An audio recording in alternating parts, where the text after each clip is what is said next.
안녕하십니까. 금요일 아침 여수 MBC 뉴스투데이입니다. 세계적인 경기 침체와 공급 과잉으로 올해 3분기 여수 산단 석유화학 기업들이 부진을 겪었습니다. 반면 정유업체는 1조 원이 넘는 영업이익을 거뒀는데 실적 호조세가 지속될 수 있을지는 불투명합니다. 문형철 기자입니다. 국내 대표적인 석유화학 기업인 LG화학. 올해 3분기 영업이익은 8,604억 원으로 지난해 같은 기간에 비해 5.6% 감소했습니다. 이 가운데 석유화학 부문의 영업이익은 366억 원을 기록하며 적자 행진에서 벗어났지만 지난해 같은 기간보다는 수익이 크게 줄었습니다. 또 금호 석유화학의 3분기 영업이익은 작년보다 63% 감소했고 한화솔루션 케미칼 부문의 영업이익도 50% 넘게 떨어지는 등 글로벌 경기 침체로 인한 수요 감소와 주요 제품 가격의 하락으로 고전을 면치 못했습니다. 석유화학 산업의 수익성 지표인 에틸렌 스프레드가 회복세를 보이고 있지만 중국발 공급 과잉 등이 여전히 부담으로 작용하고 있습니다. 수요 시장의 경색 국면은 생각보다 굉장히 장기화되어져 있어서 가장 기본적인 에틸렌 스프레드의 어떤 편차 자체가 생각보다 굉장히 떨어져 있는. 반면 정유업체인 GS칼텍스는 지난해 3분기보다 47% 증가한 1조 2천억 원의 영업이익을 기록하며 실적 반전을 이뤄냈습니다.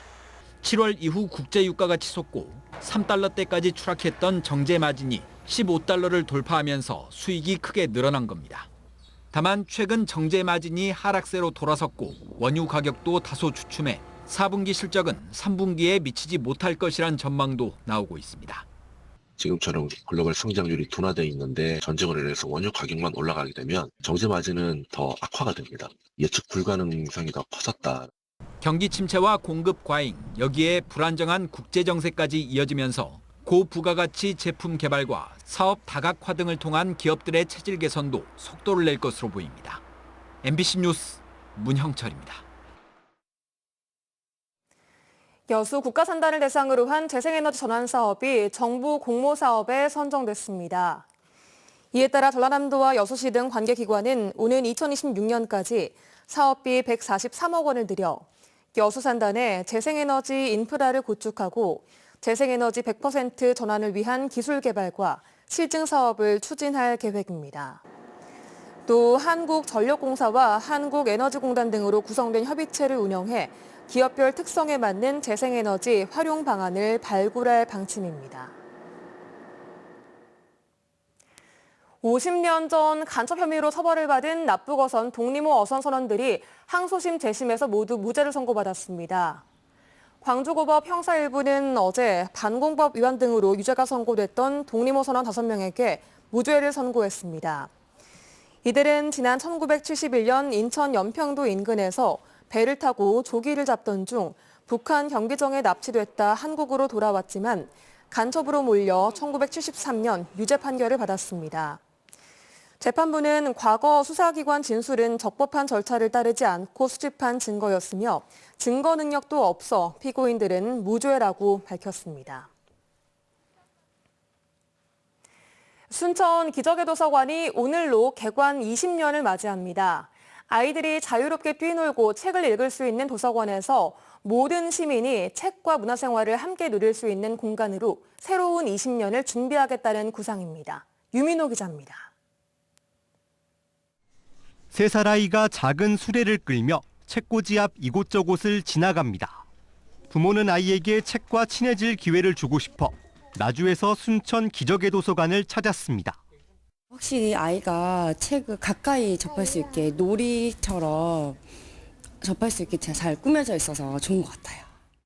옹기종기 모여 앉아 각자 고른 책을 읽는 초등학생들.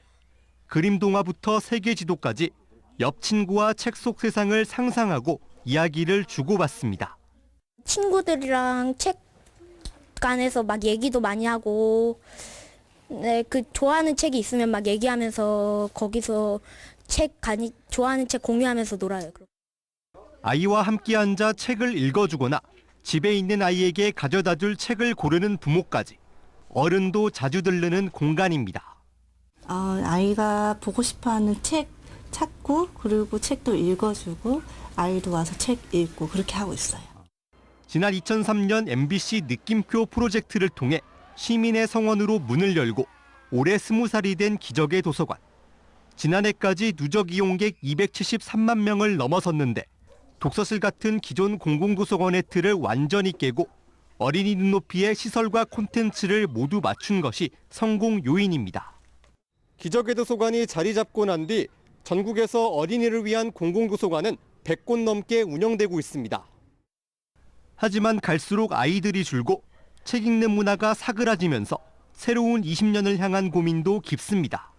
이제는 어린이만 찾는 도서관이 아니라 박물관, 미술관 역할까지 지역민의 문화공간으로 거듭나겠다는 목표입니다.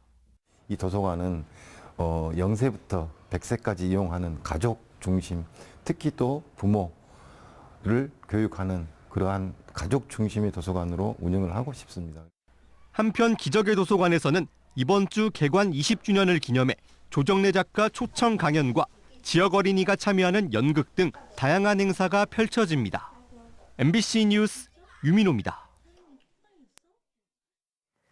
제23회 순천 남승용 마라톤 대회가 내일 순천시 일원에서 열립니다. 올해로 23회째를 맞은 순천 남승용 마라톤 대회는 내일 오전 9시 5천여 명이 참가한 가운데 개회식을 시작으로 팔마 주경기장에서부터 아름다운 순천의 풍광을 만끽할 수 있는 5km, 10km 하프 코스별로 진행됩니다. 특히 이번 대회에 앞서 순천 시민의 탑 앞에서 1936년 베를린 올림픽에서 동메달을 획득해 국민들에게 기쁨과 희망을 안겨줬던 순천 출신 마라토너 남승용 선생의 업적과 뜻을 기리며 헌화하는 시간도 함께 가질 예정입니다. 순천 원도심 일대가 상권 활성화 사업 대상지로 선정됐습니다. 순천시는 중소벤처기업부의 2024년 상권 활성화 사업 대상지로 현재 공실률 30%가 넘어 공동화가 심각한 중앙동과 남래동 일대가 선정돼 사업비 80억 원을 새롭게 확보했다고 밝혔습니다. 시는 이번 사업 선정에 따라 원도심 일원의 먹거리 특화 골목 조성과 청년 소상공인 유치 등을 추진한다고 밝혔습니다. 산지 쌀값 하락이 계속되고 있는 가운데 정부가 산물벼 전량 정부 인수 등 수확기 쌀값 안정 대책을 내놨습니다. 하지만 농민들의 걱정은 덜지 못하고 있는데요. 박종호 기자가 취재했습니다. 지난 10월 초 쌀 80kg 가격은 21만 7,552원, 한 달 만에 20만 1,384원까지 떨어졌습니다. 산지 쌀값 하락이 지속되면서 정부가 쌀값 안정 대책을 발표했습니다. 농림축산식품부는 정부가 매입한 쌀을 방출하지 않고 공공비축미 12만 톤을 모두 사들이기로 했습니다. 또 정부가 가진 양곡 40만 ton을 내년에 사료용으로만 공급하기로 했습니다. 전라남도도 쌀 농가 소득 안정 대책 마련에 나섰습니다. 우리 전남도에서는 그 쌀 가공 산업 육성과 쌀 소비 촉진, 또 전남쌀 판촉 활동 등의 그 시책을 계속 추진을 하겠고요. 정부는 예년과 달리 올해는 평소보다 빨리 쌀값 하락 대책을 발표했습니다. 농민들은 이 같은 정부의 행보를 반기면서도 여전히 걱정이 많습니다. 면세유와 비료, 농자재 등 가격 상승이 크다 보니 정부가 기준으로 잡은 80kg 쌀값보다 6만 원 높은 26만 원은 돼야 한다고 주장하고 있습니다. 통계청이 조사한 10아르당 논벼 생산비 자료를 보면 지난 2021년 1kg에 5만 1,984원이던 비료비는 1년 만에 71.4% 증가했고 농약과 인건비 등 모두 올랐습니다. 생산비에 조금이라도 좀 도움이 되는 80kg 한 가마에 26만 원을 요구하고 있는데 여전히 거기에는 못 미치고 있는 쌀값인데도 불구하고 정부는 20만 원 보장하겠다. 농식품부는 지속적으로 현장 동향을 점검해 실효성 있는 조치를 추진하겠다는 입장인 가운데 농민들은 쌀값 안정 추가 대책 발표를 기다리고 있습니다. MBC 뉴스 박종호입니다. 광양 구봉산 전망대와 광양만 야경이 문화체육관광부와 한국관광공사가 선정한 대한민국 100대 야경 명소에 포함됐습니다. 광양시는 최근 한국관광공사가 선정한 밤이 더 아름다운 야간 관광 명소 대한민국 밤밤곡곡 100에 구봉산 전망대와 광양만 야경이 포함됐고 접근성이 뛰어난 체류형 관광지로도 인정받았다고 밝혔습니다. 광양시는 또 배알도 섬정원과 망덕포구, 선샤인 해변공원, 야경 시티투어 등 풍부한 야경 콘텐츠들을 활용해 야간 관광을 활성화하겠다고도 덧붙였습니다. 전교조 전남지부는 전남교육청의 전광판 사업에 대한 철저한 조사와 재발 방지 대책 마련을 촉구했습니다. 전교조는 전남도의회 행정사무감사에서 기상 전광판을 설치한 10개 학교 모두 특정 업체와 계약을 맺는 등 여러 가지 의혹이 나오고 있다며 도교육청은 이에 대한 입장을 밝힐 것을 요구했습니다. 또 예산 사용과 물품 구매에 관련한 파행 사례를 수집하고 부패와 비리를 고발할 수 있는 신고센터를 운영하기로 했습니다. 여수 가망만의 해양 환경을 실시간으로 확인할 수 있는 시스템이 구축됩니다. 여수시는 가망만 재생 사업의 일환으로 다음 달까지 관측 시스템을 설치해 가망만의 수온과 염분, 용존 산소 변화 등을 주기적으로 모니터링할 예정이라고 밝혔습니다. 여수 가망만 해역은 다양한 생물이 서식해 환경 보전 해역 등으로 지정됐지만 폐류 양식장의 노후화와 기후 변화로 어장 생산성이 낮아지고 있습니다. 섬 지역에 민간 태양광 발전소가 착공됐습니다. 그런데 주민들은 협의도 없이 공사가 시작됐다며 반발하고 있는데요. 어찌된 사연인지 김윤 기자가 취재했습니다. 추수가 끝난 마을 논앞 도로에서 주민들이 피켓 시위를 벌이고 있습니다. 과거 염전이었던 곳에 지난 10월 말부터 태양광 발전소 건설 공사가 시작됐기 때문입니다.